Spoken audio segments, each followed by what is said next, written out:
அன்பார்ந்த மாணவ மாணவிகளே, பொதிகை தொலைக்காட்சி வாயிலாக உங்களை சந்திப்பதில் பெருமகிழ்ச்சி கொள்கிறேன். இன்னும் குறுகிய காலத்தில் 10ஆம் வகுப்பு பொதுத் தேர்வை நீங்கள் சிறப்பாக எழுத உள்ளீர்கள். இந்த நல்ல சூழலில் உங்களை ஒரு மாதிரி வினாத்தாள் மூலமாக நான் சந்திக்க இருக்கிறேன். அன்பான மாணவர்களே, இந்த காலகட்டத்தில் நீங்கள் சில விஷயங்களை நினைவு கூறுவது மிகவும் அவசியம். எப்பொழுதுமே உங்களை பற்றியே நினைத்து கொண்டிருக்கிற, உங்களுடைய வெற்றியை தன்னுடைய வெற்றியாக கொண்டாடுகிற, உங்களுடைய ஒவ்வொரு படி முன்னேற்றத்தையும் பார்த்து ரசிக்கிற அந்த பெற்றோரின் தியாக உணர்வுகளை நீங்கள் நினைவு கூற வேண்டும். ஒரு வருடம் முழுவதும் உங்களுக்காக உழைத்து உங்களுடைய வெற்றியை பரிதவிப்போடு எதிர்பார்த்து காத்து கொண்டிருக்கிற ஆசிரியர்களின் உழைப்பு, உங்களுக்காகவே நீங்கள் ஒரு வருடம் முழுவதும் உழைத்திருக்கிறீர்கள், அதையும் நீங்கள் எண்ணி பார்க்க வேண்டும். இவ்வாறு நீங்கள் பாசிட்டிவான நேர்மறையான விஷயங்களை நீங்கள் எண்ணி பார்க்கும்போது உங்களுள் ஒரு புத்துணர்வு, ஒரு எழுச்சி உருவாவதை நீங்கள் காணலாம். அதன் மூலம் கிடைக்கும் அந்த சக்தியை கொண்டு சிறப்பாக தேர்வை எதிர்கொள்ளலாம். இப்போ நம்ம இந்த மாதிரி தேர்வு மாடல் கொஸ்டின் பேப்பரை உள்ள நம்ம போக இருக்கோம். பாருங்க, மாதிரி வினாத்தாள். அதாவது 10ஆம் வகுப்பு தேர்வு பொறுத்தவரையில் அந்த கொஸ்டின் பேப்பர்ஸ் எப்படி இருக்கு அப்படின்னா, தேர்வுக்கான கால அளவு 3 மணி 15 நிமிஷம். இதில் 15 மினிட்ஸ் வந்து கொஸ்டின் பேப்பரை நீங்கள் வாங்கி கொஸ்டின் பேப்பரை பார்த்துட்டு அந்த ரீட் பண்ணுறதுக்கு, மற்றது ஃபில் பண்ணுறதுக்கு ஒரு 15 மினிட்ஸ் கொடுக்குறாங்க. அது இல்லாமல் 3 மணி நேரம் தேர்வுக்கு. ஆக 3 மணி நேரம் 15 நிமிஷம் உங்களுக்கு தேர்வுக்காக ஒதுக்கப்படுகிறது. இப்போ இந்த தேர்வில் பாருங்களேன், சில அறிவுரை கொடுத்துருக்காங்க பாருங்க. அனைத்து வினாக்களும் சரியாக அச்சுப்பதிவாகி உள்ளதா என சரிபார்த்து கொள்ளவும், அச்சுப்பதிவில் குறை இருப்பின் அரை கண்காணிப்பாளரிடம் உடனடியாக தெரிவிக்கவும். Point number 1. பாயிண்ட் நம்பர் 2 பாருங்க, நீலம் அல்லது கருப்பு மையினை மட்டுமே எழுதுவதற்கு கோடிடுவதற்கும் பயன்படுத்த வேண்டும். படங்கள் வரைய பென்சில் பயன்படுத்தவும். இங்கே நீங்கள் கவனமாக இருக்கணும். செகண்ட் பாயிண்ட்டை கொஞ்சம் பார்த்தா தெரியும். எழுதுறதுக்கு blue pen or black pen தான் நீங்கள் யூஸ் பண்ணணும், பென்சிலை பயன்படுத்தக்கூடாது. முதல்ல நீங்கள் பப்ளிக் எழுத இருக்கிற இந்த நேரத்தில் இந்த மாதிரி விஷயங்களை கவனம் செலுத்தணும். என்ன சார்னா, நாங்கள் பார்க்குறோம் சில இடங்களில் +2 மாணவர்களே கூட தீர்வு எழுதும்போது, சொல்யூஷன் எழுதும்போது சில கொஸ்டினை 1-2 கொஸ்டினை வந்து பென்சிலில் கூட எழுதி வச்சிருக்கிறத நான் பார்க்குறோம். ஸோ அந்த தவறை நீங்கள் செய்திடக்கூடாது. பென்சில் வந்து டயக்ராம் போடுறதுக்கு மட்டும்தான் பென்சிலை யூஸ் பண்ணணும். இதை நீங்கள் கவனமாக வச்சுங்க. இதில் வந்து இந்த வினாத்தாள் வந்து 4 பகுதியில் கொண்டது. ஃபர்ஸ்ட் பகுதி 1 பாருங்க. பகுதி 1ல் 14 கொஸ்டின் 1 மார்க் இருக்கும். ஒவ்வொன்றுக்கும் 4 ஆப்ஷன்ஸ் இருக்கும். அதில் சரியான விடையை நம்ம தேர்ந்தெடுத்து எழுதணும். எல்லாத்தையும் எழுதணும். 14 கொஸ்டின்ஸும் ஆன்சர் பண்ணணும். சரி, இப்போ இதில் பாருங்களேன், அந்த பாருங்க இப்பிரிவில் ஃபர்ஸ்ட் பாருங்க, அந்த கண்டிஷனை பாருங்க.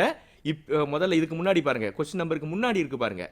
இப்பிரிவில் உள்ள 14 வினாக்களுக்கும் விடையளிக்கவும் அப்படின்னு கொடுத்துருக்கா. 2வது பாயிண்ட்டை பாருங்க. அந்த 2வது பாயிண்ட் என்ன கொடுத்துருக்கு பாருங்க, இப்பிரிவில் உள்ள 14 வினாக்களுக்கும் விடையளிக்கவும் கொடுத்துருக்கு. 2வது பாயிண்ட், கொடுக்கப்பட்டுள்ள 4 மாற்று விடைகளில் மிகவும் சரியான விடையை தேர்ந்தெடுத்து குறியீட்டுடன் விடையினையும் சேர்த்து எழுதும். இதுல 2வது பாயிண்ட்டை கொஞ்சம் கவனமா பார்த்துங்க. என்ன சார் அப்படின்னா, மாணவர்கள் எழுதும்போது விடை எழுதி அதனுடைய குறியீடையும் எழுதணும். சில பேர் விடை மட்டும் எழுதுவாங்க, சில பேர் குறியீடு மட்டும் எழுதிடுவாங்க. நீங்க கோட்டையில ஆஃபேலியில கூட அந்த மாதிரி இது கவனக்குறைவா எழுதியிருக்கலாம். கவனமா இருக்கணும். விடையும் எழுதணும், அதற்குரிய குறியீடையும் எழுதணும். சில மாணவர்கள் என்ன பண்ணுவாங்கன்னா, குறியீடை வந்து விடையை எழுதிட்டு சரியான விடையாக கூட இருக்கும், குறியீடை மாற்றி எழுதிடுவாங்க. அல்லது குறியீடை சரியாக எழுதிட்டு விடையை மாற்றி எழுதிடுவாங்க. இந்த மாதிரி எழுதினா தப்பாயிடும். 2மே சரியாக இருக்கணும். விடையும் குறியீடும் சரியாக இருக்கணும். கவனமாக இருங்க. சரி, ஏன்னா முதல்ல நீங்கள் பப்ளிக் எழுதும்போது நீங்கள் பயத்தை தவிர்க்கணும். ரிலாக்ஸாக இருங்க, ஒன்றும் பிரச்சனை இல்லை. எந்த அளவுக்கு நீங்கள் வந்து ரிலாக்ஸாக இருக்கீங்களோ அந்த அளவுக்கு தேர்வை சிறப்பாக எழுத முடியும். சரி, இப்போ பாருங்க, question number 1, r = x, x². Question number 1 பாருங்க, r equal to x, x square such that x ஆனது 13ஐ விட குறைவான பகா எண்கள். பகா எண்ணா என்னது? ஒன்னாலும் தன்னாலும் வகுப்படக்கூடிய எண்ணு தான் பகா எண்ணு. இப்போ இதுல 13ஐ விட குறைவான பகா எண்ணா, இதுல 1 வந்து பகா எண் கிடையாது, அதை மறந்துடாதீங்க. சரி, அப்ப பகா எண்ணும் போது 13ஐ விட குறைவான பகா என்னது? 2, 3, 5, 7, 11. சரியா? அப்போ இதுல பாருங்க 2, 3, 5, 7, 11 இதான் எக்ஸ். அப்ப எக்ஸ் ஸ்கொயர் அந்த தொடர்பு பண்ணும்போது எக்ஸ் வரணும், ஒய் வரணும். ஒய்ன்றது யாரு? X square. அப்ப எக்ஸ் ஸ்கொயர் என்ன ஆகுது பாருங்க, அப்படியே ஸ்கொயர் பண்ணுங்க. 4, 9, 25, 49, 121. அப்ப சரியான விடை என்னன்னா சி. 4, 9, 25, 49, 121 தான் சரியான விடையா இருக்கு. அடுத்தது ரெண்டாவது பாருங்க, கொடுக்கப்பட்டுள்ள படம் குறிக்கும் சார்பு. நல்லா கவனிச்சுங்க, சார்புன்றது ரொம்ப முக்கியமான டாபிக். அதுலேருந்து கொஸ்டின் இடம்பெறதுக்கு கட்டாயமா வாய்ப்பு உண்டு. 1 மார்க்கும் சரி, 2 மார்க்லையும் கேட்கறதுக்கு 2 மார்க்லையும் கேட்கறதுக்கு வாய்ப்பு இருக்கு. 5 மார்க் இதுல இந்த இதுல இருந்து ஏதாவது ஒரு மாடல் இருந்து கட்டாயமா சார்பு கொஸ்டின்ஸ் இடம்பெறும், மறந்துடாதீங்க. ஏதாவது ஒரு மாடலாவது இடம்பெறும். சரி, இப்ப பாருங்க, இப்ப கொடுக்கப்பட்டுள்ள படம் குறிக்கும் சார்பு ஒரு ஏ. ஆப்ஷன் ஏ வந்து மேல் சார்பு, பி வந்து மாறிலி சார்பு, சி வந்து ஒன்றுக்கு ஒன்றான சார்பு, டி வந்து சார்பு அல்ல. நல்லா கவனிச்சுங்க, அந்த படத்தை பாருங்க, ஏ பி. அதுல வந்து நமக்கு தெரியும், இங்க லெஃப்ட்ல இருக்க ஏன்ற கணத்துல எல்லாமே மேப் ஆயிருக்கணும். அதுதான் ஃபர்ஸ்ட் சார்பு. சார்பா ஒரு தொடர்பு வந்து சார்பா இருக்கணும்னா 2 நிபந்தனை. ஒன்னு, இங்க லெஃப்ட்ல இருக்கிறது எல்லாமே மேப் ஆயிருக்கணும். அங்க பாருங்க, லெஃப்ட்ல 2 மேப் ஆயிருக்கு, 6 மேப் ஆயிருக்கு, ஆனா 4 மேப் ஆகல பாருங்க.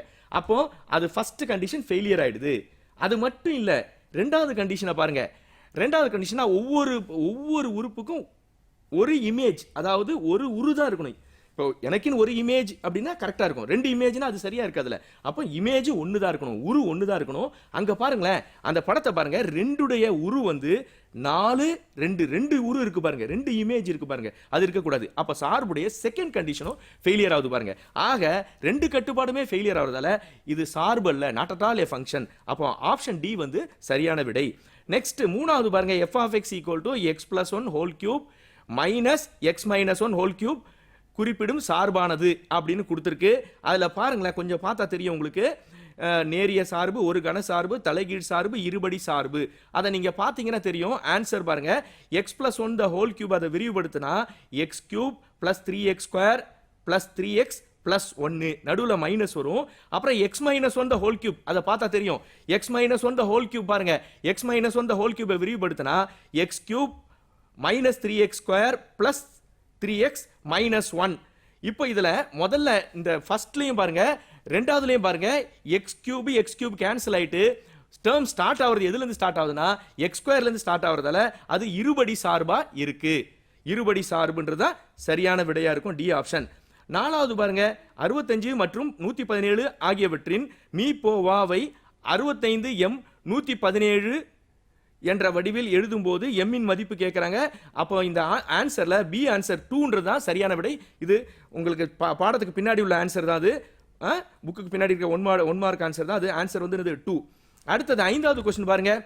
5வது கொஸ்டின், கொடுக்கப்பட்ட படத்தில் கோணம் BAC 90 டிகிரி மற்றும் AD பர்பெண்டிகுலர் BC எனில் BD into CD equal to BC square, AB into AC equal to BC square, BD into CD equal to AD square, AB into AC equal to AD square. இதுல சரியான விடை என்னன்னா C, BD into CD equal to AD squareன்றதா சரியான விடையா இருக்கு. அடுத்தது பாருங்க, question number 6 பாருங்க.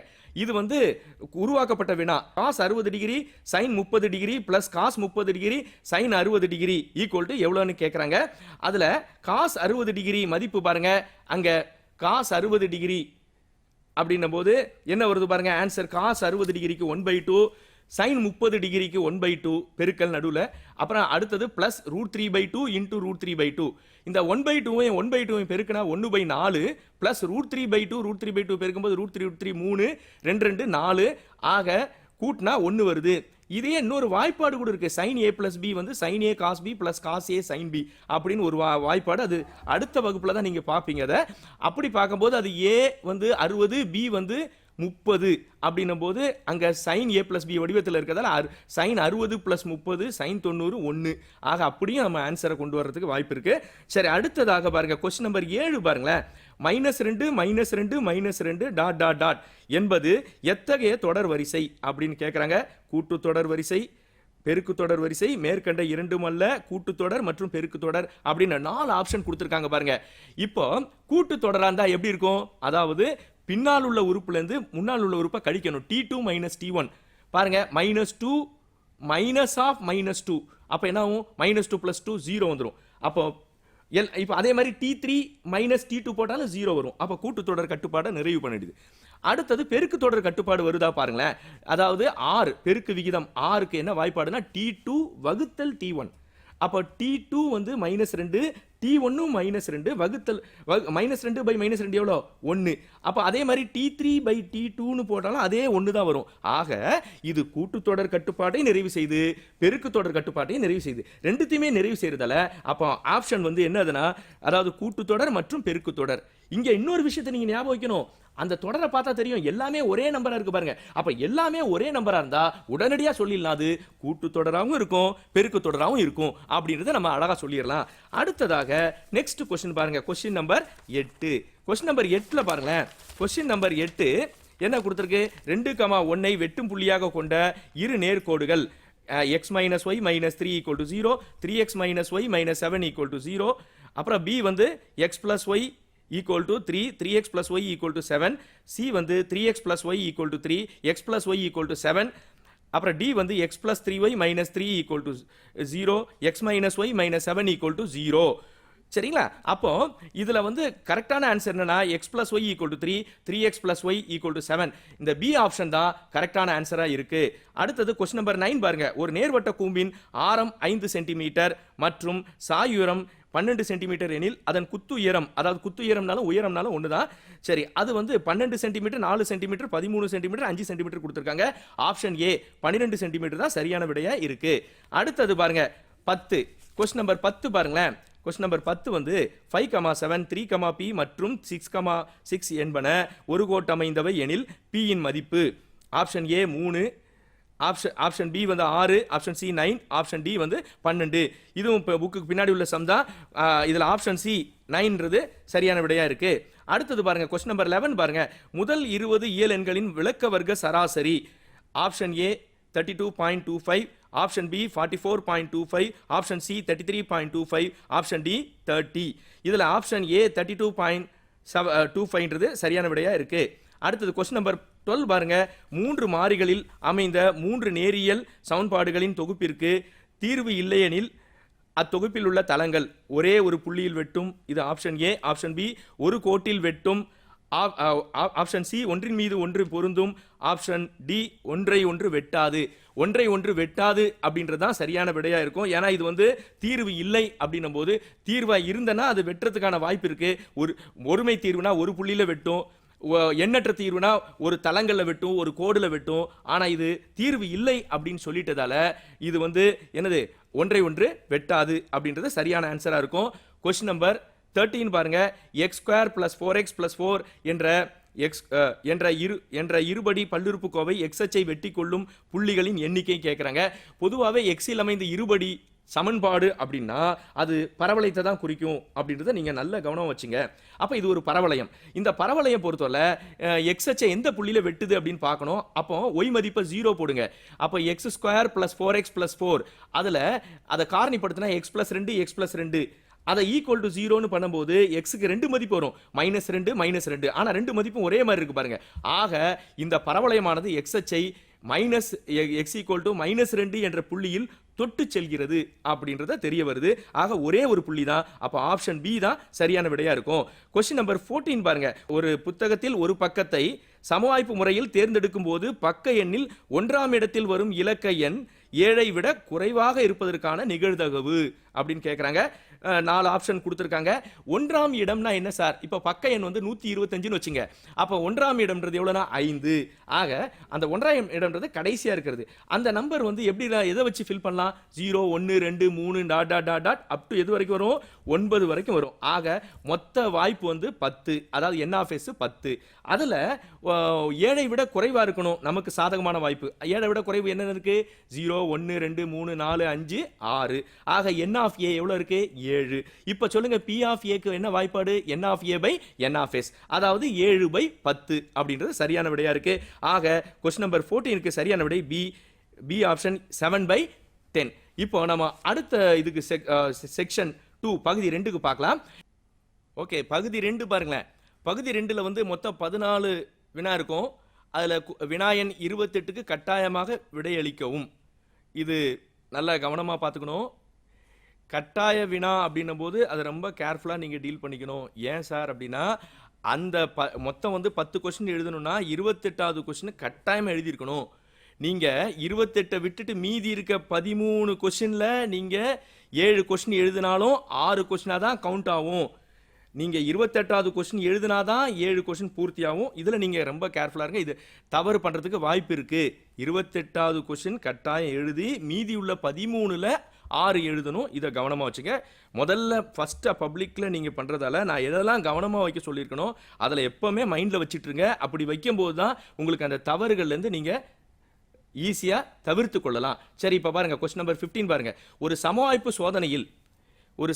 சோதனையில் a, b ஆகியவை ஒன்றையொன்று விளக்கும் நிகழ்ச்சிகள். மேலும் p of a இல்லை equal to 0.45, p of a union b equal to 0.65 எனில் p of b ஐ காண்க. அடுத்தது क्वेश्चन நம்பர் 16 பாருங்க. f என்பது n to n சார்பு. f ஆனது ஒரு சார்பு. அது இயலெண்ல இருந்து இயலெண்ணுக்கே பொருத்தப்பட்ட ஒரு சார்பு. அந்த f of x உடைய மதிப்பு எவ்வளவுனா 3x + 2 என இதுல xன்றது இயலெண்கள்ன்றது சொல்லியிருக்கு. எனில் 29 மற்றும் 53இன் முன்னுருக்களை காண்க. இப்போ நல்லா கவனிச்சுங்க. அந்த டயகிராமை பாருங்க. நான் கொடுத்துருக்க பாருங்க. அந்த டயகிராம் பாருங்க. அதுல பாருங்க, லெஃப்ட்ல இருக்கிறது ஒரு உறுப்பு எக்ஸ்னா அதான் முன் உருன்னு சொல்றோம். அதுக்கு மேப் ஆகிறது f of x, அதாவது y, அதை உருன்னு சொல்றோம். முன்னுருனா ப்ரீ இமேஜ், உருனா இமேஜ். இப்போ இங்க கேட்டிருக்கிறது முன்னுரு தான் கேட்கறாங்க. அப்போ நம்ம கண்டுபிடிக்க வேண்டியது x மதிப்பு கண்டுபிடிக்கணும். கொடுத்திருக்கிறது y மதிப்பு, அதாவது f of xன்றது 3x + 2. அதனுடைய மதிப்பு முதல் மதிப்பு 29ன்னு கொடுத்திருக்காங்க. இப்போ நம்ம x கண்டுபிடிக்கணும். இதுக்கான x மதிப்பை கண்டுபிடிக்கணும். அதுல பாருங்களேன், அந்த +2 இருக்கிறத அப்படி கொண்டு போங்க. -2 ஏற்கனவே அங்க 29 இருக்கு. அப்புறம் அந்த பெருக்கல்ல இருக்க 3 மெல்ல இப்படி கீழே கொண்டு வந்தா வகுத்தல்ல வந்துரும். 29 - 2 வந்து 27, 3ஆல வகுத்தா 9. அப்ப x மதிப்பு வந்துருச்சு. அடுத்து f of x வந்து 3x + 2 = 53. ரெண்டாவது 53 உடைய முன்னுறுப்பு கேக்குறாங்களா? அப்ப 3x + 2 முதல்ல 29ன்னு எடுத்த மாதிரி இப்ப 53ன்னு எடுத்து அதுக்கு தொடர்புடைய x மதிப்பை நம்ம கண்டுபிடிக்கணும். +2 அப்படி கொண்டு போங்க. -2 53 - 2 வகுத்தல் அந்த 3 கீழே கொண்டு வாங்க. 53 - 2 வந்து 51. அதை 3ஆல வகுத்தா 17. அப்போ அந்த 53 உடைய முன்னூறு வந்து 17. ஏற்கனவே பார்த்த 29 உடைய முன்னூறு வந்து 9 அப்படின்றது நமக்கு தெரிய வந்தது. அடுத்தது நெக்ஸ்ட் பாருங்க. क्वेश्चन நம்பர் எவ்வளவு வருது? 17 பாருங்க. क्वेश्चन நம்பர் 17 பாருங்க. 17வது क्वेश्चन. r என்ற உறவு x, y such that y = x + 3 என கொடுக்கப்பட்டு இதுல x மதிப்பு 0ல இருந்து 5 வரைக்கும் போகுது என கொடுக்கப்பட்டுள்ளது. இதன் மதிப்பகத்தையும் வீச்சகத்தையும் கேக்குறாங்க. அதாவது டொமைன், ரேஞ்ச் ரெண்டுத்தையும் கண்டுபிடிக்க சொல்றாங்க. லெஃப்ட்ல இருக்கிறது டொமைன், ரைட்ல மேப் ஆயிருக்கிறது. ரைட்ல இருக்கிறதுல மேப், லெஃப்ட்ல கட்டாயம் எல்லாம் மேப் ஆயிருக்கணும். ரைட்ல மேப் ஆகாம விட்டு போய் இருக்கலாம். அப்ப மேப் ஆயிருக்கிறது மட்டும் தான் ரேஞ்சுன்னு சொல்லுவோம். இதை கவனமா வச்சுங்க. சரி, இப்ப பாருங்களேன், அங்க என்ன கொடுத்திருக்கு பாருங்க. ஃபர்ஸ்ட் y = x + 3 சார்பு. x மதிப்பு 0ல இருந்து 5 வரைக்கும் போகுது. ஃபர்ஸ்ட் x க்கு 0 போட்டனா y = அந்த சமன்பாடுல போடுங்க. x க்கு 0 போட்டா 0 + 3 3. அடுத்து x க்கு 1 போடுங்க. y = 1 + 3 எவ்வளவு? 4. x க்கு 2 கொடுத்தா y = 2 + 3 எவ்வளவு? 5. x க்கு 3 கொடுத்தா y = 3 + 3 எவ்வளவு? 6. x க்கு 4 கொடுத்தா y = 4 + 3 எவ்வளவு? 7. x க்கு 5 கொடுத்தா y = 5 + 3 எவ்வளவு? 8. இப்ப சொல்லுங்க, x மதிப்பு தான் உன்னுடைய மதிப்பகம். 0 1 2 3 4 5. அடுத்தது வீச்சகம், அதாவது ரேஞ்ச். ஃபர்ஸ்ட் சொன்னது டொமைன், இப்ப ரேஞ்ச். ரேஞ்ச் பாருங்க, y மதிப்பு மேப் ஆற y மதிப்பு எவ்வளவு? 3 4 5 6 7 8. இப்ப அடுத்த சம் பாருங்க. Question number 18. இது உருவாக்கப்பட்ட வினா. 3x minus 5y plus 7 equal to 0 மற்றும் 15x plus 9y plus 4 equal to 0 ஆகிய நேர்கோடுகள் ஒன்றுக்கொன்று செங்குத்து என நிறுவுக அப்படின்னு சொல்றாங்க. நல்லா கவனிச்சுங்க. முதல் கோடு எடுத்துக்கோ, அதனுடைய சாய்வு. ஏன்னா கோடுகள் ஒன்றுக்கொன்று செங்குத்து அப்படின்னு காட்ட சொல்றாங்க. அப்ப ஃபர்ஸ்ட் நம்ம இதுல நல்லா கவனிச்சுங்க. இந்த கோடு சாய்வு ரிலேட்டட் ப்ராப்ளம் கேட்கறதுக்கான வாய்ப்புகள் இந்த மாடல்லாம் இந்த சாய்வு ரிலேட்டட் ப்ராப்ளம் கொஸ்டின்ல இடம்பெறதுக்கு வாய்ப்பு இருக்கு. இப்போ இதுல பாருங்களேன், ஃபர்ஸ்ட் கோட்டுடைய சாய்வு பாருங்க, m1 ஈக்குவல் டு எக்ஸின் கெழுவை சாய்வு கண்டுபிடிக்கணும். எக்ஸின் கெழுவை குறி மாத்தி ஒய்யின் கெழுவால வகுக்கணும். எக்ஸின் கெழு 3 குறி மாத்தினா -3, ஒய்யின் கெழு -5, அதை அப்படியே போடுங்க. அப்போ மைனஸ் மைனஸ் கேன்சல் ஆயிடும், 3/5. அடுத்தது ரெண்டாவது சமன்பாடு பாருங்க, 15x plus 9y plus 4 equal to 0. இதுல m2 equal to எக்ஸின் கெழு குறி மாத்துங்க -15, ஒய்யின் கெழு எவ்வளவு 9, கேன்சல் பண்ணா -5/3 வந்துருது. m1 பெருக்கல் m2 3/5 into -5/3 கேன்சல் ஆயிட்டுனா -1 வருது. சாய்வுகளின் பெருக்கல் பலன் -1னா கோடுகள் செங்குத்தானவை. ஆக ரெண்டு கோடுகளும் ஒன்றுக்கொன்று செங்குத்தானவை அப்படின்றத நம்ம நிறுவியாச்சு. இது ஒரு உருவாக்கப்பட்ட வினாவா இருக்கு. நெக்ஸ்ட் क्वेश्चन நம்பர் 19 பாருங்க. sin θ, -cos θ மற்றும் -sin θ, cos θ என்ற புள்ளிகளை இணைக்கும் நேர்கோட்டின் சாய்வு. சோ சாய்வு ரிலேட்டட் ஏதாவது ஒரு மாடல் எப்படியாவது क्वेश्चन பேப்பர்ல இருக்கிறதுக்கான வாய்ப்பு அதிகம். சரி, இப்போ பாருங்க, இது அடுத்தது பாருங்க, क्वेश्चन நம்பர் 20 பாருங்க. √1 plus cos θ by 1 minus cos θ equal to cosecant θ plus cot θ என நிறுவுக. क्वेश्चन நம்பர் 21 பாருங்க. ஒரு புள்ளி விவரங்களின் திட்ட விலக்கம் மற்றும் சராசரி முறையே 6.5 மற்றும் 12.5 எனில் அதன் மாறுபாட்டு கெழுவை காண்க. மாறுபாட்டு கெழு தொடர்பான கணக்குகளையும் நீங்க கவனத்தில் வச்சுங்க. மாறுபாட்டு கெழு கணக்கு அது ரிலேட்டட் ப்ராப்ளத்துக்கும் ஒரு முக்கியத்துவம் கொடுத்துங்க. சரி, இப்போ அடுத்தது பாருங்க, क्वेश्चन நம்பர் 22 பாருங்களேன். ஒரு கோணத்தின் ஆரமானது 25% அதிகரிக்கும் போது அதன் வளைபரப்பில் ஏற்படும் 20% அதிகரிப்பை கண்டுபிடிக்க சொல்றாங்க. क्वेश्चन நம்பர் 23 பாருங்க. a பவர் b பெருக்கல் b power a equal to 800 என்றவாறு அமையும் மிகை முழுக்கள் a, b எனில் a, b இன் மதிப்பு காண்க அப்படின்றாங்க. இது ரெண்டாவது சாப்டர்ல முதல் எக்ஸசைஸ்ல உள்ள மாடல்ல வருது. ஸோ இந்த மாதிரி மாடலும் சரி, அந்த எக்ஸசைஸ்ல உள்ள அந்த எக்ஸசைஸ்ல வேற மாடலா இருந்தாலும் அந்த பயிற்சி புதிதாக இணைக்கப்பட்ட பகுதின்றதால அதுல இருந்து கேட்கறதுக்கான வாய்ப்பு இருக்கு. கவனமா பாத்துங்க. சரி, அடுத்தது क्वेश्चन நம்பர் 24 பாருங்க. கூடுதல் காண்க அப்படின்னு சொல்லியிருக்கு. 1 + 3 + 5 + ... +55. இது ரெண்டாவது சாப்டர்ல வந்து கடைசி பயிற்சியில மொத்தமா சேர்த்து வச்சிருக்காங்க. இது பழைய புக்லயும் உள்ள மாடல் தான். ஸோ இந்த மாடல்ல இருந்து ஏதாவது, அதாவது இது ஒற்றை இயலெண்கள், அதாவது தொடர்ச்சியான இயலெண்கள், இயலெண்களின் வர்க்கங்கள், இயலெண்களின் கணங்களின் கூடுதல், இந்த மாதிரி ரிலேட்டட் ப்ராப்ளத்துல இருந்து क्वेश्चन இடம்பெறதுக்கு இத மாதிரி கேட்கறதுக்கு வாய்ப்பு இருக்கு. சரி, இப்போ அடுத்த பாருங்களேன், அடுத்த மாடல் பாருங்க. x² + 6x - 4 = 0 என்ற சமன்பாட்டின் மூலங்கள் ஆல்பா மற்றும் பீட்டா எனில் ஆல்பா மைனஸ் பீட்டா ஹோல் ஸ்கொயரின் மதிப்பு காண்க அப்படின்றாங்க. Question number 25. சரி, இப்போ நம்ம என்ன பண்ணணும்னா, கொடுக்கப்பட்ட இருபடி சமன்பாட்டில் நமக்கு தெரியும் x² உடைய கெழுவை ஏன்னு வச்சுப்போம். அப்போ a மதிப்பு 1, எக்ஸின் கெழு வந்து b 6, அந்த கான்ஸ்டன்ட் வந்து cன்னு சொல்லுவோம், c வந்து -4. இப்போ நீங்க என்ன பண்ணும், ஆல்பா பிளஸ் பீட்டா கண்டுபிடிக்கணும். வாய்ப்பாடு வந்து -b/a, அதாவது b இன் கெழு b வந்து 6 குறி மாத்தினா -6, a வந்து 1.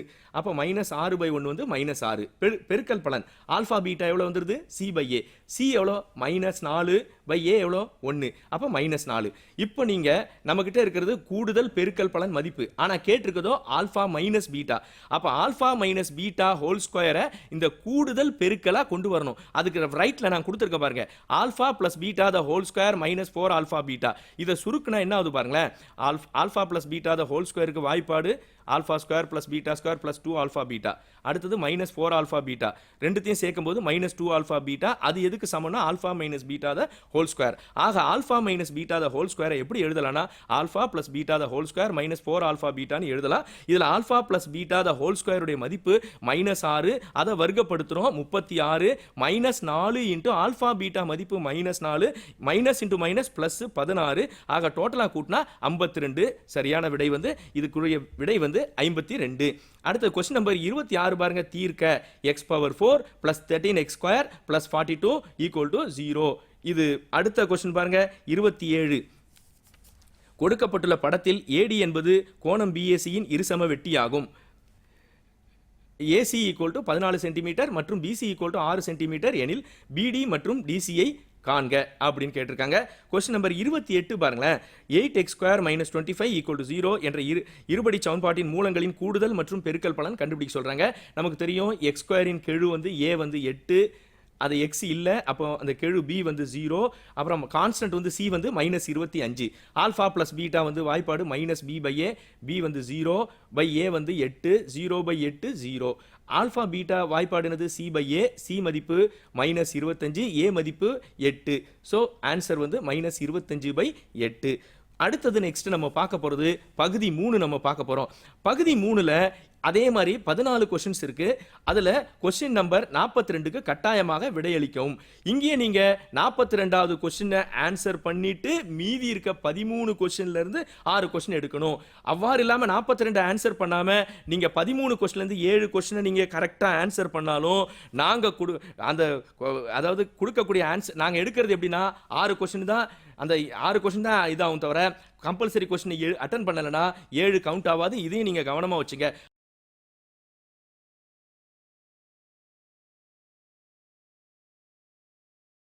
சரி, இப்போ இதுல பாருங்க, இந்த இதுல வந்து நம்ம வந்து 10 வினாக்களுக்கு விடையளிக்க அப்படின்னு கொடுத்துருக்கு. அதுல வந்து பாருங்க கொஸ்டின் நம்பர் 29 பாருங்க.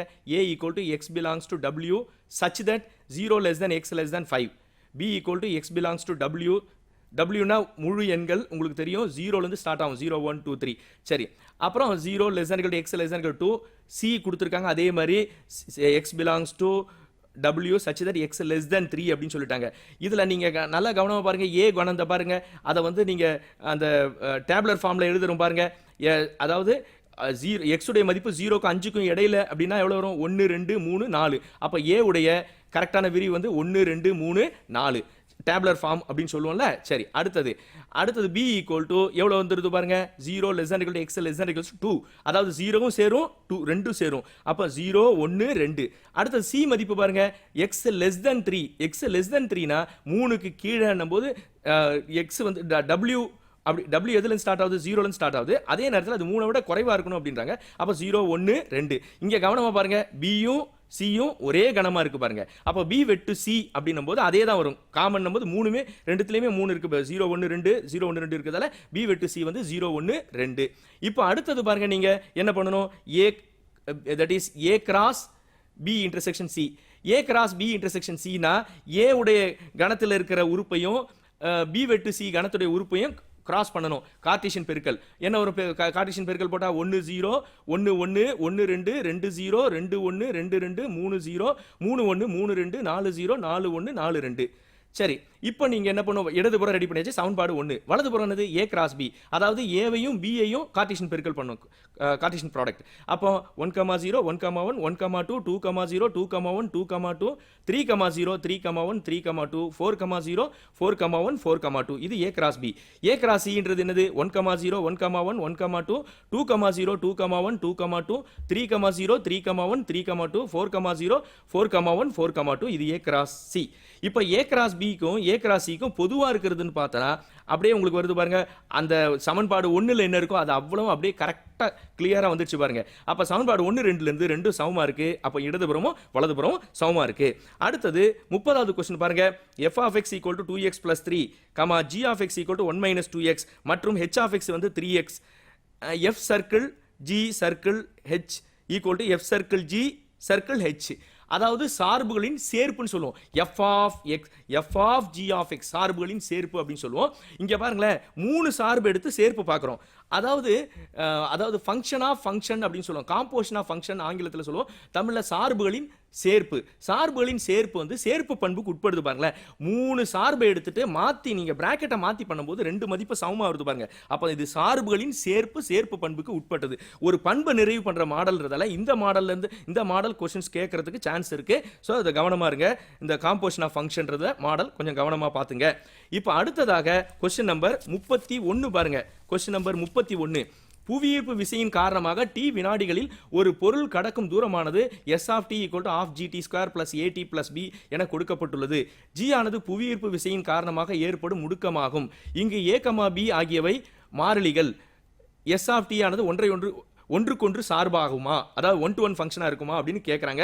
இந்த மாதிரி அதாவது அப்ளிகேஷன் ஓரியன்டட் ப்ராப்ளம் சப்ஜெக்ட்ல அப்ளிகேஷன் ஓரியன்ட் ப்ராப்ளம்ன்றது எல்லா சாப்டர்லையுமே வச்சிருக்கிறது ஒரு இந்த புக்கு வடிவமைப்பில் ஒரு ஸ்பெஷாலிட்டி அப்படின்னு சொல்லலாம். ஸோ அதாவது ஏபிஜிபிலையும் சரி, ஃபங்க்ஷன்லேயும் சரி, பின்னாடி அனலிட்டிக்கல் ஜாமெட்ரி எல்லா இடத்துலையுமே அப்ளிகேஷன் ஓரியன்ட் ப்ராப்ளத்தை வச்சிருக்காங்க. ஸோ அப்ளிகேஷன் ஓரியன்ட் ப்ராப்ளம் கேட்கறதுக்கு ஏதாவது ஒரு ப்ராப்ளமா அப்ளிகேஷன் ஓரியன்ட் கேட்கறதுக்கு வாய்ப்பு இருக்கு.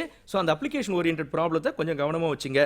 சரி, இப்போ அடுத்ததாக நம்ம பார்க்க போற அடுத்தது பாருங்களேன். கொஸ்டின் நம்பர் 32 பாருங்க.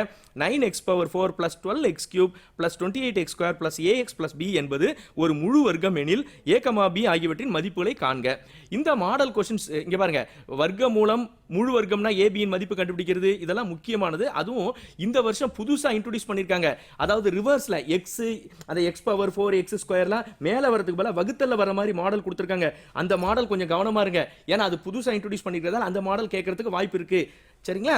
சோ அப்போ இது இந்த மாடல்ல கொஞ்சம் கேர்ஃபுல்லா பாத்துக்க. இப்போ நம்ம இந்த ப்ராப்ளம் பாருங்களேன், என்ன கொடுத்திருக்கு பாருங்க. 9x⁴ ஃபர்ஸ்ட் ஒரு டேர்ம் மட்டும் எடுத்துக்கோ. 9x⁴ அதுக்கு வர்க்க மூலம் நம்பர்னும் போது 9னா 3 × 3, 16னா 4 × 4, 25னா 5 × 5. அப்படி பார்க்கும்போது 9னா 3 × 3. அப்புறம் x⁴ அடுக்குனும் போது பாதியை குறைக்கணும். x⁴ வர்க்க மூலம்னா x², x⁴ x3 x3 இதுல கவனமா இருங்க. சரி, அப்ப 9x⁴ மேல 3x² கீழே 3x² போட்டாச்சு. அப்ப 9x⁴ பேருக்குனா வந்துருச்சு. இப்ப குறி மாத்தும் போது அப்படியே ஃபர்ஸ்ட் டேர்ம் கேன்சல் ஆயிடும். இப்ப அடுத்தது என்ன பண்ணும், லெஃப்ட்ல பாருங்க 3x² ஒரு டேர்ம் தான் இருக்கு. அதே மாதிரி அடுத்தது ரெண்டாவது லெஃப்ட்ல கீழே இறங்கும் போது 2 டேர்ம் வரணும். அது எப்படி பண்றது சார்னா, மேல 3x² இருக்கு பாருங்க, அதை 2ஆல பெருக்குனா 6x² போட்டாச்சு. அடுத்து ஒரு டேர்ம் ரெண்டாவது போடணும் லெஃப்ட்ல. அது எப்படி போடுறது சார் அப்படின்னா, ஃபர்ஸ்ட் 12x³ இருக்கு பாருங்க, அதை இங்க லெஃப்ட்ல இருக்க ஃபர்ஸ்ட் டேர்ம் என்ன இருக்கு 6x², அதல வகுத்துருங்க எவ்வளவு 2x. அப்ப 2x லெஃப்ட்ல போடுங்க, அதே மாதிரி மேலையும் கொண்டு போய் வச்சிருங்க. சரி, அடுத்தது இப்போ அந்த மேல ரெண்டாவதா போட்ட 2x வச்சு ஒவ்வொரு டேர்மா மல்டிப்ளை பண்ணுங்க. 2x × 6x², that is 2x என்ன வருது பாருங்க, 2x × 6x² பண்ணும்போது எவ்வளவு வரும் 12x³. அதே மாதிரி 2x × 2x எவ்வளவு 4x². சரி, இப்போ இதை குறி மாத்துங்க. -12 போது மேல இருக்கிறது அப்படியே 12x³ -12x³ கேன்சல் ஆயிடும். 28x² -4x² கேன்சல் ஆனா 24x². சரி, இப்போ அடுத்த ரெண்டு டேர்ம் அப்படியே கீழே கொண்டு வாங்க. ax plus b அதை கீழே இறக்கியாச்சு. சரி, இப்போ லெஃப்ட்ல பாருங்க, ஃபர்ஸ்ட் 3x² இருந்தது, ரெண்டாவது 6x² plus 2x, மூணாவது 3 டேர்ம் வரணும்ல. அது எப்படி சார் போடுறதுன்னா, ஃபர்ஸ்ட்ல இந்த ரெண்டாவது டேர்ம்ல 6 அந்த மேல இருக்குது பாருங்க 3x² தான், அது 2 ஆல மல்டிப்ளை பண்ணா 6x². அதே மாதிரி 2x இருக்கு, அது 2 ஆல மல்டிப்ளை பண்ணா 4x. இப்போ மூணாவது ஒரு டேர்ம் போடணும். அது எப்படி சார் போடுறதுன்னா, ஃபர்ஸ்ட் டேர்ம் என்ன இருக்கு, லாஸ்ட் காலத்துல பாருங்க 24x² இருக்கா, அந்த 24x² இந்த லெஃப்ட்ல 6x² இருக்கு பாருங்க, அதால வகுத்துருங்க. எவ்வளவு வருது பாருங்க 4. அப்ப அந்த +4 டாப்லயும் போடுங்க, லெஃப்ட்ல மூணாவது இடத்துல +4 அதையும் போட்டாச்சு. இந்த டாப்ல போட்ட 4 வச்சு இங்க கீழே இருக்கிற ஒவ்வொரு டேர்மா மல்டிப்ளை பண்ணுங்க. 4 × 6x² எவ்வளவு 24x², 4 × 4x எவ்வளவு 16x, 4 × 4 எவ்வளவு 16. இப்ப கீழே சைன் மாத்துங்க, மைனஸ் மைனஸ் மைனஸ். சப்போஸ் கீழே பிளஸ்ஸா இருந்தா மைனஸ் போடுறோம், பிளஸ்ஸா இருந்தா மைனஸ் போடுறோம், மைனஸ் இருந்தா பிளஸ் போடணும். சரி, இப்போ ஃபர்ஸ்ட் 24x² -24x² கேன்சல் ஆயிடும். இது முழு வர்க்கம் அப்படின்னு சொல்லிட்டதால கடைசியில மீதி ரிமைண்டர் கட்டாயமா 0 வரணும். அப்போ கெழு பாருங்க, மேல இருக்க a x உடைய கெழு a, கீழே இருக்க x உடைய கெழு குறி மாத்தும் போது என்ன வருது -16. அப்ப a -16 கட்டாயமா 0 வரணும். அப்ப அதுல இருந்து -16 அப்படி கொண்டு போனா +16. சரி, இப்போ அடுத்தது கடைசியில பாருங்க, மேல என்ன இருக்கு b, கீழே என்ன இருக்கு பிளஸ் குறி மாத்தினா -16. அப்ப b -16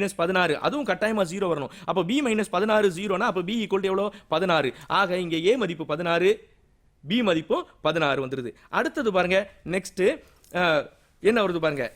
நெக்ஸ்ட் ப்ராப்ளம் பாருங்க, கொஸ்டின் நம்பர் 33 பாருங்க. சாய்வினை பயன்படுத்தி 1, -4, 2, -3 மற்றும் 4, -7 சாய்வினை பயன்படுத்தி 1, -4, 2, -3 மற்றும் 4, -7 ஆகிய புள்ளிகள் ஒரு செங்கோண முக்கோணத்தை உருவாக்கும் என நிறுவுக. இதுல நல்லா கவனிச்சுங்க, ஃபர்ஸ்ட் பாயிண்ட்க்கு a b c நேம் கொடுத்துருங்க. சரி, a b இன் சாய்வு அப்படின்னும் போது இப்போ நம்ம என்ன பண்ணோம்னா, செங்கோண முக்கோணம்னா ஒரு முக்கோணத்துடைய ஒரு கோணம் 90 டிகிரியா இருந்தா அது செங்கோண முக்கோணம். ஆக இப்போ நம்ம என்ன பண்ணோம்னா, இந்த 3 புள்ளியை வச்சுட்டு ஒவ்வொரு 3 கோடுகளை நம்ம சாய்வு கண்டுபிடிக்கணும். ஃபர்ஸ்ட் a b இன் சாய்வு வாய்ப்பாடுனது 2 புள்ளிகளை இணைக்கக்கூடிய கோட்டின் சாய்வு வாய்ப்பாடு y2 - y1 / x2 - x1. சைடுல நான் போட்டுருக்கேன் பாருங்க, a 1, -4, 1, -4 னா x1 y1, b 2, -3 x2 y2. வாய்ப்பாடு அப்ளை பண்ணி பார்த்தனா நீங்க தெரியும், உங்களுக்கு தெரியும் y2 - y1 / x2 - x1. வாய்ப்பாடு அப்ளை பண்ணி சுருக்கும் போது 1 ன்னு வருது AB இன் சாய்வு. அடுத்தது நெக்ஸ்ட் வாங்க BC இன் சாய்வு அப்படின்னும் போது அதே வாய்ப்பாடை பயன்படுத்தும் போது -2 வருது பாருங்க. அடுத்தது பிசியின் சாய்வு -2, ஏசியின் சாய்வு -1. இப்போ நீங்க அங்க தவறுதலா கொடுத்திருக்காங்க பாருங்க, ரெண்டுமே பிசியின் சாய்வு, அதாவது லாஸ்டா உள்ளது ஏசியின் சாய்வு -1. இப்போ ஏபியின் சாய்வு 1, ஏசியின் சாய்வு -1, ரெண்டுத்தையும் பெருக்குனா -1. ஆக சாய்வுகளின் பெருக்கல் பலன் -1ன்றதால ஏபியும் ஏசியும் செங்குத்தா இருக்கு பாருங்க. ஆக ஒரு கோணம் 90 டிகிரின்றதால இந்த முக்கோணம் செங்கோண முக்கோணம் அப்படின்றது முடிவுக்கு வருது பாருங்க. நெக்ஸ்ட் 34வது கொஸ்டின் பாருங்க, கொஸ்டின் நம்பர் 34, கோண இருசமவெட்டி தேற்றம். அதாவது உங்களுக்கு வந்து இந்த தியரம்ல இருந்து கொஸ்டின் கேட்கறதுக்கு நிறைய வாய்ப்பு இருக்கு. பித்தாகரஸ் தியரம், கோண இருசமவெட்டி தேற்றம், அதாவது பேசிக் ப்ரொபோர்ஷனாலிட்டி தியரம் சொல்லுவாங்கல்ல, தேல்ஸ் தியரம் அப்படின்னு சொல்லுவாங்கல்ல, தேல்ஸ் தியரம், அந்த மாதிரி தேற்றங்கள்ல இருந்து கொஸ்டின் இடம்பெறதுக்கு வாய்ப்புகள் அதிகமா இருக்கு. இப்போ நம்ம பார்க்கலாம், ஒரு முக்கோணத்துடைய கோண இருசம, அதாவது முக்கோணம் ஏபிசின்னு எடுத்துட்டா அந்த முக்கோணத்துடைய கோணம் ஏ உடைய முக்கோணம் போது அந்த கோணம் ஏவை இரு சமமா கோணத்தை இரு சமமா பிரிக்கக்கூடிய அந்த கோட்டை தான் கோண இருசமவெட்டி அப்படின்னு சொல்லுவோம். அந்த கோண இருசமவெட்டி வந்து மூன்றாவது பக்கத்தை 2 பாகமா பிரிக்குதா, அந்த இந்த 2 பாகங்களுடைய விகிதமானது அந்த கோணத்தை உள்ளடக்கிய 2 பக்கங்களின் விகிதத்திற்கு சமம். கோணம் ஏ இது, அது இருசமவெட்டி நேரா எதிர்பக்கத்தை பிரிக்குது, 2 பாகமா பிரிக்குது. சரி, இந்த கோணத்தை உள்ளடக்கிய 2 பக்கங்கள், இப்படி ஒரு பக்கம் இப்படி ஒரு பக்கம் இருக்கு பாத்தீங்களா, அந்த 2 பக்கத்துடைய விகிதத்துக்கு இது சமமா இருக்கும் அப்படின்றத அந்த தேற்றம் சொல்லுது. இப்போ அந்த நிரூபணத்தை நம்ம பார்க்க போறோம். பாருங்க, முக்கோணம் ஏபிசி, அதுல படத்தை பாருங்க. முக்கோணம் ஏபிசில கோணம் ஏ அதை 2 சம பாகமா பிரிக்கிற கோடு பாருங்க, ஏடி. அதாவது ஏல பாருங்களேன், 2 பாகம் 1 அர்த்தம், கோணம் ரெண்டுத்தையும் சமமா பிரிக்கிறது அந்த கோணம் ஏடி. அப்படியே போய்கிட்டு இருக்கா. சரி, இந்த நான் என்ன பண்றேன், சி என்ற புள்ளியிலிருந்து ஏபிக்கு இணையாக ஒரு கோடு போடுறேன். சி என்ற புள்ளியிலிருந்து ஏபிக்கு இணையா ஒரு கோடு போடுறேன். அந்த கோடானது இந்த ஏடியுடைய ஏடியை நீட்டி கொண்டு போனோம்னு வச்சுங்க, அது இ என்ற புள்ளியில சந்திக்கிற மாதிரி கொண்டு போய் நிறுத்தி வச்சாச்சு. சரி, இப்போ ப்ரூஃப்ல வந்துருங்க. ஒரு முக்கோணத்துல 2 கோணம் இந்த சமமா இருந்தனா அந்த பக்கங்களும் எப்படி இருக்கும்னா சமமா இருக்கும், இரு சமபக்கம் முக்கோணம் ஆயிடும். இது நீங்க தெரிஞ்சுக்க வேண்டிய விஷயம். இந்த தேற்றம் வர்றதுக்கு முன்னாடி இந்த 2 விஷயத்தை தெரிஞ்சுக்கணும். என்னன்னா, ஒரு முக்கோணத்துல 2 கோணம் சமமா இருந்தா அந்த 2 பக்கங்களும் சமமா இருக்கும் ஒண்ணு. அடுத்ததாக இசட், இப்படி இசட் இருக்குன்னு வச்சுங்களேன், இந்த இசட்ல இங்க உருவாக்கக்கூடிய கோணம் சமம், அதாவது ஒன்று விட்ட கோணங்கள் சமம், ஆல்டர்னேட் ஆங்கிள் இசட் அப்படின்னு எடுத்துட்டா இந்த கோணமும் இந்த கோணமும் எப்படி இருக்கும், சமம். இதுவும் நமக்கு தெரிஞ்சுக்க வேண்டிய விஷயம். அதுக்கு பிறகு ஒரு 2 முக்கோணத்துல 2 கோணங்கள் சமமா இருந்தா அது வடிவத்த முக்கோணம் அப்படின்றது ஒரு பண்பு. வடிவத்த முக்கோணமா இருந்தா ஒத்த பக்கங்களை கரஸ்பாண்டிங் சைட்ஸை நம்ம விகிதமா, அதாவது ரேஷியோவா எழுதலாம். இவ்வளவு விஷயத்தையும் நீங்க தெரிஞ்சுக்கிட்டாதான் இந்த தேற்றத்துக்கு உள்ள வர்றதுக்கு வசதியா இருக்கும். சரி, இப்ப பாருங்க. இப்போ ஃபர்ஸ்ட் பாயிண்ட் பாருங்க, கோணம் ஏஇசி ஈக்குவல் டு கோணம் பிஏஇ. இது ரெண்டும் எப்படி இருக்கு பாருங்க, ஏஇசி கோணம் ஏஇசியும் அப்புறம் கோணம் என்ன இருக்கு பிஏஇ, ரெண்டு எப்படி இருக்கு, சமமா இருக்கு. ஏன்னா ரெண்டுமே என்னது, ஒரு குறுக்கு வெட்டியானது 2 இணை கோடுகளை வெட்டுவதை ஒன்று விட்ட கோணங்கள் சமம். சொன்னல இசட் மாதிரி இருந்தா கோணம் எப்படி இருக்கும், சமமா இருக்கும். ஸோ ஃபர்ஸ்ட் பாயிண்ட் அதான். அப்புறம் ஏசி என்பது ஒரு இரு சமபக்க முக்கோணம். ஏன்னா 2 கோணம் எப்படி இருக்கு, சமமா இருக்கு பாருங்க. ஏசியில பாருங்க, கோணம் ஏவும் கோணம் ஈயும் 1 வருது பாருங்க. படத்தை பார்த்தா தெரியும். கோணம் ஏசிஇல கோணம் ஏ அந்த இந்த இடத்துலயும் 1 இருக்கு பாருங்க ஆங்கிள், அங்க ஈலயும் ஆங்கிள் எவ்வளவு இருக்கு, 1 இருக்கு பாருங்க. அப்ப 2 எப்படி இருக்கு, சமமா இருக்குல்ல. அப்போ அந்த 2 கோணமும் சமமா இருக்கதால ஏசிஇல இங்க இந்த லெஃப்ட் இங்க பாருங்க, இதுலயும் 1 இருக்கு, அங்கேயும் 1 இருக்கு பாருங்க. அப்ப அந்த கரஸ்பாண்டிங் சைடு பாருங்க, ஏசியும் சிஇயும் சமமாயிடும். ஏன்னா 2 கோணங்கள் சமமா இருக்கதால அந்த பக்கம் ஏசியும் சிஇயும் சமமாயிடுது. சரி, இப்போ கோணம் ஏபிடியும் கோணம் இசிடியும் வடிவத்தவை. ஏன் அப்படின்னா 2 கோணம் எப்படி இருக்கு, சமமா இருக்கதால அந்த 2 முக்கோணமும் சமமாயிடுது பாருங்க. அப்ப அதாவது 2 முக்கோணம் வடிவத்த முக்கோணம் ஆயிடுது. ஏன்னா 2 கோணங்கள் சமமா இருக்கிறதால அந்த முக்கோணம் ஏபிடியும் முக்கோணம் இசிடியும் எப்படி இருக்கு, வடிவத்த முக்கோணம் ஆயிடுது. அப்ப வடிவத்த முக்கோணமா இருந்தா ஒத்த பக்கங்களை நம்ம என்ன பண்ணலாம், விகிதமா போடலாம். அப்போ ஏபி பை சியும் equal to BD by CD, 2 எப்படி இருக்கு, சமமாயிடுது. ஏற்கனவே சமன்பாடு 1 நீங்க பாத்தீங்கன்னா தெரியும், ஏசியும் சியும் சமம் அப்படின்னு வந்திருக்கு பாத்தீங்களா. அப்போ இந்த மூணாவது பாயிண்ட்ல பாருங்க, லெஃப்ட்ல சிஇ இருக்கு பாத்தீங்களா. ஏற்கனவே சமன்பாடு 1 என்ன சொல்லுதுன்னா ஏசியும் சியும் சமம்னு சொல்றதால அந்த சிஇ எடுத்துட்டு அதுக்கு பதிலா ஏசியை நான் போட்டுறேன். அப்போ 4வது பாயிண்ட் பாருங்க, AB by AC equal to BD by CD உங்களுடைய கரெக்டா நிரூபிக்க வேண்டிய பாயிண்ட் வந்துருச்சு பாருங்க. AB by AC equal to BD by CD. So தேற்றம் நிறுவப்பட்டது. சரி, ஆக தேற்ற மாடலை கொஞ்சம் கவனமா பாத்துங்க. தேற்ற மாடல்ல இருந்து கேட்கறதுக்கான வாய்ப்பு ரொம்ப அதிகமான சான்ஸ் இருக்கு. சில நேரம் அதுல இருந்து அப்ளிகேஷன் ப்ராப்ளமும் கேட்கறதுக்கு வாய்ப்பு இருக்கு. இப்போ அடுத்ததாக நம்ம பாருங்க, இந்த கொஸ்டின் பாருங்க. 35வது மேட்ரிக்ஸ் மாடல், 36வது பெருக்கு தொடர்ல இருந்து கேட்டிருக்காங்க. 37வது பாருங்க, 37வது question C square minus AB bracket x square minus 2 into A square minus BC into x plus B square minus AC equal to 0 என்ற சமன்பாட்டின் மூலங்கள் மெய் மற்றும் சமம் எனில் ஏ ஈக்குவல் டு 0 அல்லது A cube plus B cube plus C cube equal to 3abc என நிரூபி அப்படின்னு கொடுத்துருக்காங்க. கொஸ்டின் நம்பர் 38, இரு கப்பல்கள் கலங்கரை விளக்கத்தின் இரு பக்கங்களிலும் கடலில் பயணம் செய்கின்றன. இரு கப்பல்களிலிருந்து கலங்கரை விளக்கத்தின் உச்சியின் ஏற்ற கோணங்கள் முறையே 30 டிகிரி மற்றும் 45 டிகிரி ஆகும். கலங்கரை விளக்கத்தின் உயரம் 200 மீட்டர் எனில் இரு கப்பல்களுக்கு இடையே உள்ள தொலைவை காண்க. இது √3 1.732 அப்படின்ற தோராய மதிப்பை பயன்படுத்திக்க சொல்றாங்க. அடுத்தது பாருங்க, கொஸ்டின் நம்பர் 39 பாருங்க. ஒரு உருளையின் மீது ஒரு இடைக்கண்டம் இணைந்தவாறு அமைந்த ஒரு புனலின் மொத்த உயரம் 20 சென்டிமீட்டர், உருளையின் ஆரம் 12 சென்டிமீட்டர் மற்றும் விட்டம் 12 சென்டிமீட்டர் ஆகும். இடைக்கண்டத்தின் மேற்புற விட்டம் 24 சென்டிமீட்டர் எனில் புனலில் வெளிப்புற பரப்பை கணக்கிடுக. கொஸ்டின் நம்பர் 40 பாருங்க. இரண்டு நகரங்கள் A மற்றும் B இன் குளிர்காலத்தில் நிலவும் வெப்பநிலை அளவுகள் கீழே கொடுக்கப்பட்டுள்ளது.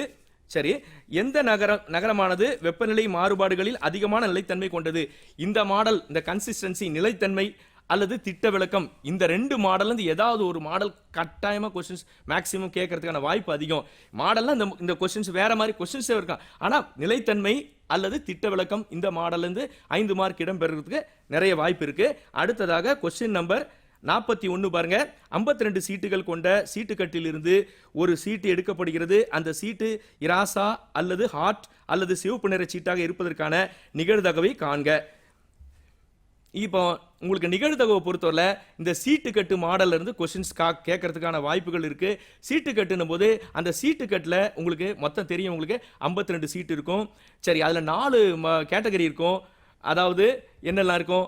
ஆர்டினு, டைமண்டு, கிளாவரு, அப்புறம் ஸ்பேடு 4 இருக்கும். எல்லாமே 13 இருக்கு பாருங்க.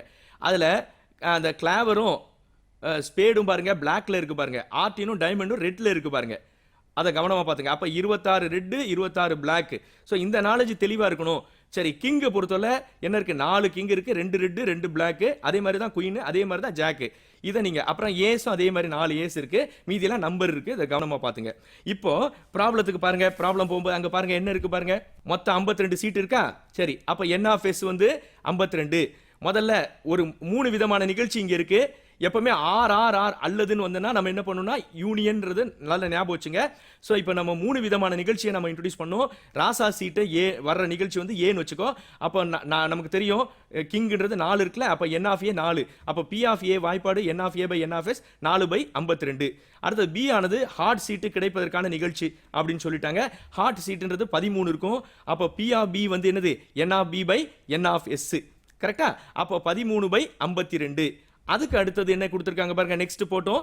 சி ஆனது சிவப்பு நிற சீட்டு கிடைப்பதற்கான நிகழ்ச்சின்னு எடுத்துக்கிட்டோம். 3வது நிகழ்ச்சி. அப்போ n(c) எவ்வளவுனா சிவப்பு சீட்டு வந்து மொத்தம் 26 இருக்குல்ல. அப்போ n(c) வந்து 26. p(c)க்கு வாய்ப்பாடு n(c/n(s). அப்போ 26/52. சரி, இப்போ எல்லாத்துக்கும் வெட்டு கண்டுபிடிங்க. p(a) வெட்டு b, ஹார்ட் அல்லது ராசா. இப்போ ஹார்ட்ல வந்து அதாவது ஹார்ட் சீட்ல ஒரே ஒரு கிங் தான் இருக்கு. ஸோ அப்போ என்ன ஆகுது பாருங்க. ஹார்ட் மற்றும் ராசானும் போது ஒன்னே ஒன்று தான் வந்துருது. அப்போ 1/52. ஏன்னா ஒவ்வொரு இதுலையும் ஒரு கிங் தான் வரும். அப்போ ஹார்ட் மற்றும் ராசானும் போது ஒரு வாய்ப்பு தான் சாதகமான வாய்ப்பு. அப்போ 1/52. அப்புறம் p(b) வெட்டு c, அதாவது சிவப்பு நிற ஹார்ட் சீட்டு கிடைக்க அப்படின்னு சொல்றாங்க. சிவப்பு நிற ஹார்ட் சீட்டு வந்து 13 இருக்கு. அப்போ 13/52. சரியா? அடுத்தது p(a) வெட்டு c, அதாவது சிவப்பு நிற ராசா சீட்டு கிடைக்க. நமக்கு தெரியும் சிவப்பு நிறத்துல ராசா எத்தனை இருக்குன்னா மொத்த ராசா 4, அதுல சிவப்பு நிறத்துல 2. அப்ப 2/52. சரி, அடுத்தது லாஸ்ட் என்னது?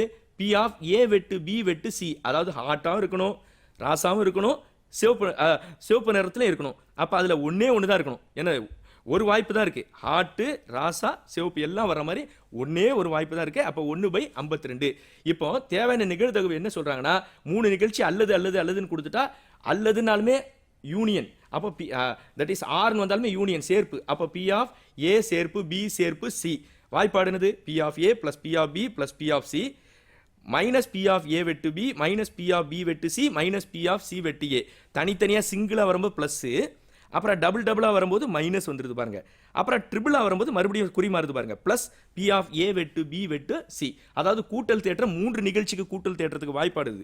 சரி, இப்போ பி ஆஃப் ஏ மதிப்பு 4/52, அடுத்தது 13/52, அடுத்தது 26/52, அப்புறம் மைனஸ் 1/52 மைனஸ் 13/52 மைனஸ் 2/52 ப்ளஸ் 1/52 சுருக்கும் போது 28/52 கேன்சல் பண்ணால் 7/13.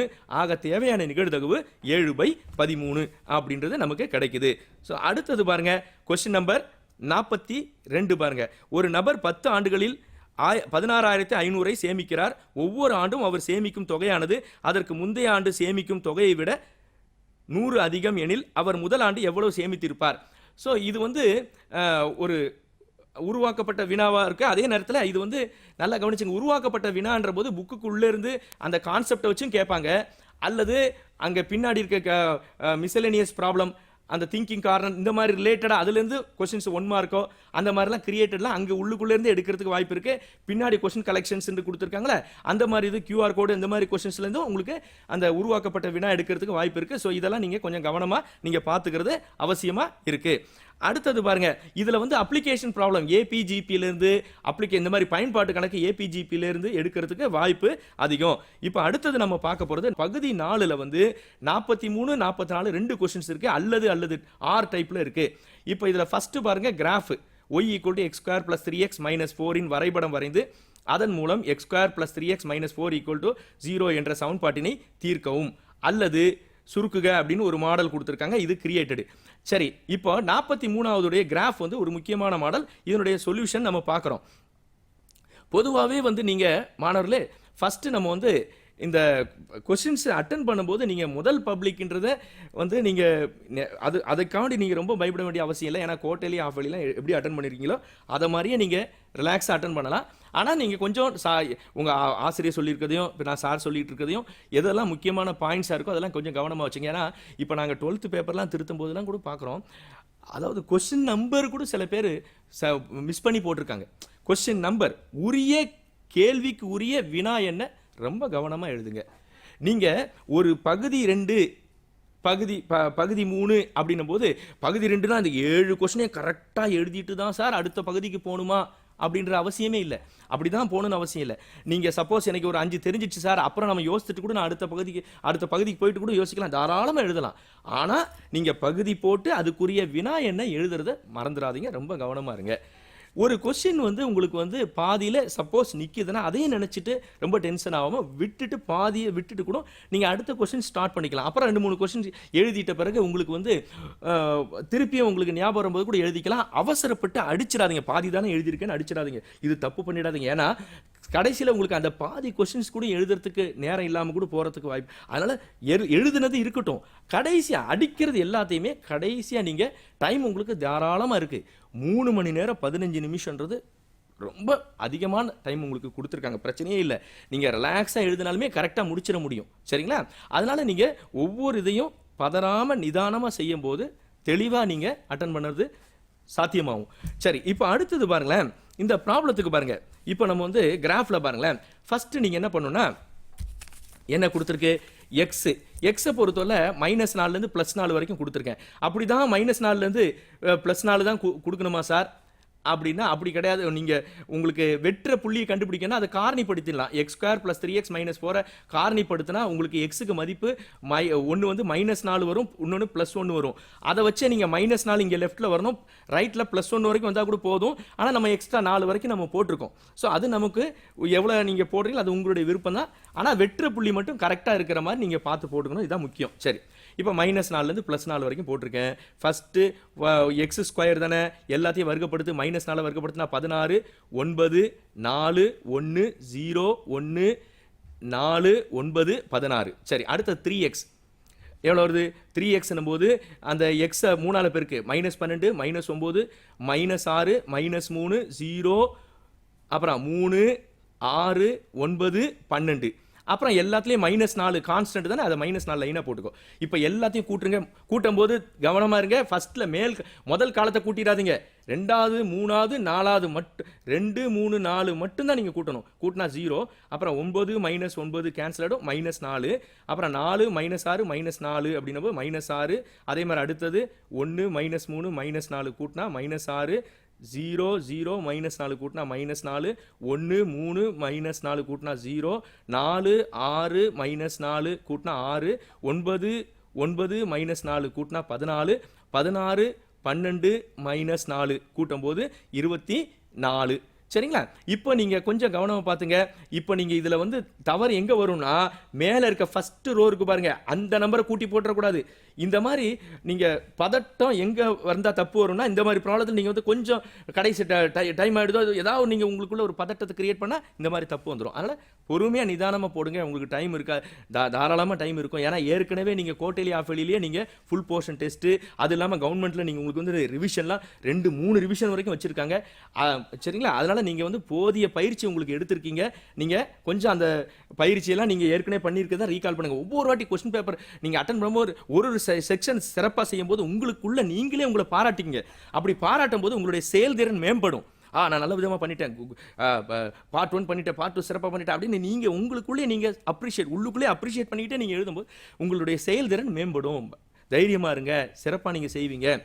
அரசாங்கம் பாருங்க, உங்களுக்கு இந்த உங்களுடைய பேட்ச் வந்து சிறப்பான பேட்ச், சிறப்பாக உங்களுக்கு பல சலுகைகள் பண்ணியிருக்காங்க.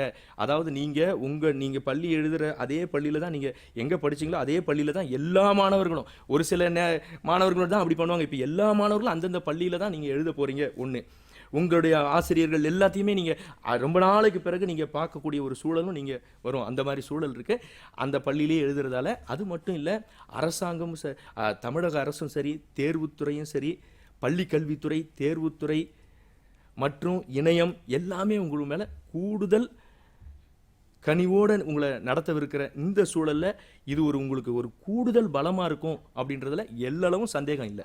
அதனால் நீங்கள் சிறப்பாக செய்ய முடியும். சரியாக அந்த தருணத்தை சிறப்பாக பயன்படுத்துங்க. சரி, இப்போ அடுத்ததாக இதில் பாருங்கள், இந்த கொஸ்டின்ஸ் பாருங்கள். ஃபஸ்ட்டு நம்ம என்ன பண்ணுறோம், அந்த பாயிண்ட்ஸை நம்ம எல்லாத்தையும் எக்ஸ் மதிப்பு -4, அதுக்கு தொடர்பாக ஒய் மதிப்பு எவ்வளோ 0, அடுத்தது -3, -4, அடுத்தது -2, -6, -1, -6, 0, -4, 1, 0, 2, 6, 3, 14 மற்றும் 4, 24 என்ற புள்ளிகளை இணைத்து மிருதுவான பரவளையம் வரைக. அதாவது ரொம்ப அப்படி அழுத்தமாக எழுதாமல் ரிலாக்ஸாக நீங்கள் ஜாயின் பண்ணி அந்த பரவளையத்தை கொண்டு வந்துருங்க. அப்புறம் இந்த y² = x² + 3x - 4 பயன்படுத்தி அந்த x² + 3x - 4 என்ற சமன்பாட்டை என்ன சொல்றாங்க, தீர்க்க சொல்றாங்க. என்ன பண்றது அப்படின்னா y = x² + 3x - 4 போட்டுருங்க. அடுத்தது கொடுக்கப்பட்ட அடுத்த சமன்பாடு என்னது, 0 = x² + 3x - 4. இப்போ தீர்க்கணும்னா இதை கழிங்க, கீழே குறி மாற்றிக்கிட்டே வாங்க. மேலே y -0 y ஈக்குவல் டு அப்படியே போட்டுருங்க. மேலே பாருங்க, ரைட்டில் பாருங்க x², கீழே -x², கேன்சல் ஆகிடும். அப்போ என்ன ஆகுது பாருங்க, இங்கே +3x, கீழே குறி மாற்ற -3x கேன்சல் ஆகிடும். மேலே -4, கீழே +4, அப்போ கேன்சல் ஆகிட்டு ரைட்டில் 0 வருது. அப்போ y = 0ன்றது எதை குறிக்குது, எக்ஸ்ஹெச்சை குறிக்கும். ஆக எக்ஸ்ஹெச்சை வெற்ற புள்ளின்னு பார்த்தனா அந்த கிராஃபை பார்த்தா தெரியும், -4, 0, 1, 0ன்ற புள்ளியில் வெட்டுது. ஆக உனக்கு எக்ஸை வெற்ற புள்ளி வந்து எக்ஸ்ஹெச்சை வெற்ற புள்ளி -4, 1. ஆக தீர்வு -4, 1. நெக்ஸ்ட் நம்ம பார்க்கறது 44வது கொஸ்டின் பாருங்க. கொடுக்கப்பட்ட ஒரு முக்கோணம் PQRின் ஒத்த பக்கங்களின் விகிதம் 3/5 என அமையுமாறு ஒரு வடிவத்த முக்கோணம் வரைக. அளவு காரணி 3/5 < 1. அல்லது முக்கோணம் ABCயில் DE parallel to BC, AD = x, DB = x - 2, AE x + 2 மற்றும் EC = x - 1 எனில் AB மற்றும் AC ஆகியவற்றின் நீளங்களை கண்டுபிடிக்க சொல்றாங்க. முதல் இதில் வந்து இந்த வரைமுறை கணக்கு, அதாவது தொடுகோடு அல்லது இந்த மாடல் அல்லது முக்கோண கணக்கு அந்த மாதிரி வரும், அல்லது அதுக்கு கீழே வந்து அதுக்கு பயன்பாட்டு கணக்கு மாதிரி வரும். இப்போ இதில் பாருங்க, இந்த மாடல் இப்போ நான் சொல்றது இந்த வடிவத்து முக்கோணம் வந்து இது புதுசாக இணைக்கப்பட்ட பகுதி. இந்த மாடலில் கொஸ்டின்ஸ் வர்றதுக்கும் சான்சஸ் இருக்கு, கொஞ்சம் கவனமாக பார்த்துங்க. இப்போ அதனுடைய வரைமுறையை கொஞ்சம் கவனமாக பாருங்க. அங்கே கொடுத்துருக்கு பாருங்க, என்ன கொடுத்துருக்கு பாருங்க. ஃபர்ஸ்ட் ஏதோ ஒரு அளவை கொண்டு ஒரு முக்கோணம் PQR வரைஞ்சாச்சா? அதுக்கு பிறகு நீங்க என்ன பண்ணும் பாருங்க, QR என்ற கோட்டு துண்டில் குறுங்கோணத்தை ஏற்படுத்துமாறு QX என்ற கதிர் பாருங்க, QR என்ற கோட்டு துண்டில் குறுங்கோணத்தை ஏற்படுத்துமாறு QX என்ற கதிரை P என்ற முனைப்புள்ளிக்கு எதிர் திசையில் வரைக. எதிர் திசையில் வரைஞ்சாச்சு. இங்க மூணாவது பாயிண்ட் பாருங்க, QX இன் மீது 5 புள்ளி குறிக்க சொல்றேன். Q1 Q2 Q3 Q4 Q5 5 புள்ளி குறிக்க சொல்றேன் பாருங்க. ஏன் சார் 5 புள்ளி அப்படின்னா, அந்த 3 அளவு காரணி 3/5ல பெரிய நம்பரை பார்க்கணும் 5, அதனால 5 புள்ளி குறிச்சாச்சு. 5 புள்ளியை குறிக்கிறது எப்படி சார் குறிக்கிறதுனா, அந்த QX என்ற கோட்டுல அந்த Q1 Q2 5 புள்ளி அப்படின்னா அந்த 5 துண்டும் ஈக்குவலா இருக்கணும். Q1 Q2 Q3 Q3 Q4 Q4 Q5 இதுல Q1 Q2 Q3 Q1 Q2 miss ஆயிருக்கு பாருங்க. Q1 Q2 வரணும், அப்புறம் Q2 Q3 Q3 Q4 Q4 Q5 அங்க Q1 Q2ன்ற பாயிண்ட் மிஸ் ஆயிருக்கு. 5 துண்டு வரும். அந்த 5 துண்டு சமமா இருக்க மாதிரி அந்த Q1 Q2 Q3 Q4 Q5 குறிச்சுக்கணும். சரி, அடுத்தது அந்த அடுத்த பாயிண்ட் பாருங்க, Q5R இணைத்து Q3 இலிருந்து Q5Rக்கு இணையாக ஒரு கோடு வரைக. அது என்ன சார், Q3 இருந்து ஏன் சார் எடுக்கணும் அப்படின்னா, 3/5ல சின்ன நம்பர் என்ன இருக்கு 3, அதனால Q3 இருந்து Q5Rக்கு இணையாக ஒரு கோடு வரைக அப்படின்னு சொல்லியிருக்காங்க. சரி, இது QRஐ R' சந்திக்கிறது. அடுத்தது 5வது பாயிண்ட் பாருங்க, R' இருந்து RPக்கு இணையாக வரையப்படும் கோடு QPஐ P' சந்திக்கிறது. இப்போ முக்கோணம் P'QR' பக்கங்கள் முக்கோணம் PQRின் ஒத்த பக்கங்களின் அளவில் 5ல் 3 பங்கு ஆகும். ஸோ இதுல பாருங்க, அப்போ நமக்கு அந்த முக்கோணம் எந்த முக்கோணம் பாருங்க, நமக்கு தேவையான முக்கோணம் என்ன வருது, P'QR' ஆனது தேவையான வடிவத்த முக்கோணம். நமக்கு என்ன தேவையான வடிவத்த முக்கோணம் எதுன்னா, முக்கோணம் P'QR' தான் தேவையான வடிவத்த முக்கோணமா இருக்கு. அன்பான மாணவர்களே, இப்போ இதுவரைக்கும் நம்ம அந்த மாடல் கொஸ்டினை நம்ம பார்த்துருக்கோம். தேர்வை நீங்கள் சிறப்பாக எழுதுங்க. கொஸ்டின் அதாவது உங்களுக்கு எல்லாமே மீண்டும் பார்த்தோன்னா நம்ம தமிழக அரசும் சரி, பள்ளிக்கல்வித்துறை, தேர்வுத்துறை, இணையவழி எல்லாமே உங்கள் மேலே கூடுதல் கனிவோடு நடத்த உள்ளார்கள். உங்களுடைய தேர்வை நீங்கள் சிறப்பாக சந்திப்பீங்க. இந்த கூடுதல் கனிவானது உங்களுக்கு பெருத்த பலமாக இருக்குது. எல்லாரும் உங்களுக்காண்டி பிரார்த்தித்து கொண்டிருக்கிறோம். இது நீங்கள் இந்த தேர்வை சிறப்பாக எழுதுவீங்க. இந்த தேர்வு எழுதும்போது நான் சொன்ன இந்த நீங்கள் என்னென்ன அறிவுரைகள் நாங்கள் கொடுத்துருக்கோமோ அதெல்லாம் கொஞ்சம் கவனமாக நீங்கள் உங்கள் ஆசிரியர் சொல்லியிருக்கதையும் கொஞ்சம் கவனமாக நீங்கள் அந்த நேரத்தில் இது பண்ணும்போது, எல்லாத்துக்கும் மேலே நீங்கள் 1 வருடம் முழுவதும் உழைச்சிருக்கீங்க. உங்களுக்காக நிறைய பேர் உழைச்சிருக்காங்க. அவங்களெல்லாம் நீங்கள் எண்ணி பார்க்கும்போது நீங்கள் சிறப்பாக தேர்வு எழுதுறதுன்றது உங்களுக்கு முன்னாடி உள்ள ஒரு கடமையாகவே நீங்கள் நினச்சி உங்களுடைய தேர்வை சிறப்பாக எதிர்கொள்ளணும் என்று கூறி, என்னுடைய மனமார்ந்த வாழ்த்துக்களை மீண்டும் ஒரு முறை பதிவு செய்து வாய்ப்புக்கு நன்றி கூறி விடைபெறுகிறேன். நன்றி, வணக்கம்.